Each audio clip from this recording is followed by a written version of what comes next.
Today, we're going to be talking about how to not judge yourself. So let's kind of talk about why the brain judges us. A lot of times, it actually tries to do it to protect you. So, for instance, let's say that you're going after your goal.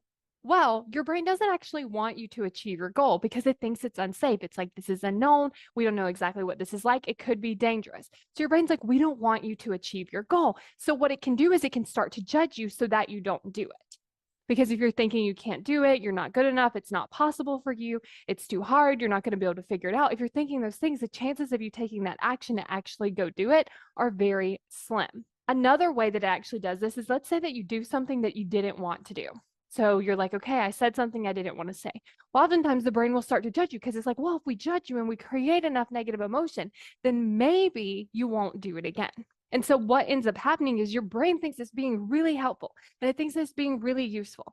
But what actually happens is it actually isn't helping you to achieve the goals that you want to achieve. So the first way that you can actually stop your brain from doing this is by actually stopping it from doing that. So your brain's going to come and it's like, hey, just so you know, you shouldn't have done that and you should have done something different. And it's like, actually, we're not thinking about that. And the brain's going to come back and it's going to be like, you can't do this and you can't do that. And this is awful. And you shouldn't have said this. And it's like, nope, we're just not doing that. And then every time your brain comes and it offers you something, you just tell it, look, we're not doing that. We're not talking to ourselves in that way. And you just say that over and over and over as it continues to do it. Now, what you want to make sure is you're not getting into this debate with your brain. You're not arguing with your brain. You're not trying to prove your brain wrong. You're not trying to change its mind. You're just like, we're just not thinking about this right now. We're not going to talk to ourselves in this way. The second thing that I like to do is actually create safety. So a lot of times the brain is doing this because it's scared and it thinks that it needs to protect you. So I like to help create that safety around whatever it is it's afraid of. So it can be that simple. Like when the judgment comes up, we're not talking to ourselves in that way. What are you afraid of? And then see what comes up. And then once you get that answer, start comforting your brain in a way that has it feel safe so that you can keep going and it doesn't feel the need to continue to judge you. So let's say that you get the example of like, well, people are going to say mean things to me. Well, how can you create safety around that?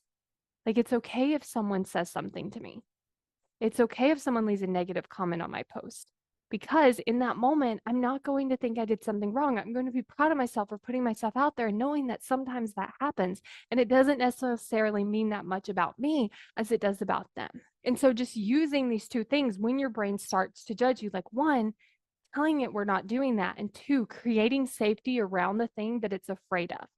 I want you to imagine you are walking on a path, but you really don't want to get to the destination.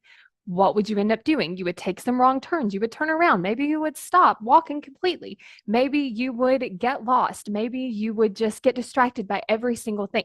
This is what your brain is doing. Your brain doesn't want you to achieve your goals. And I'm going to explain why in the why you aren't taking action video. But I'm also going to show you how can you actually start taking more of the right actions so that you don't waste so much time, because I want you to think about it. If it's like a 5-minute walk and now we've gotten lost, we've turned around, we've stopped walking, this 5-minute walk could take forever. And so if it feels like you aren't making progress toward your goals, if it feels like you're not taking action, but you don't understand why, this is why you want to get this video, because it helps you take action so much faster and helps you actually get to that result you want so much faster too. So go to successbykayla.com to get instant access to the video.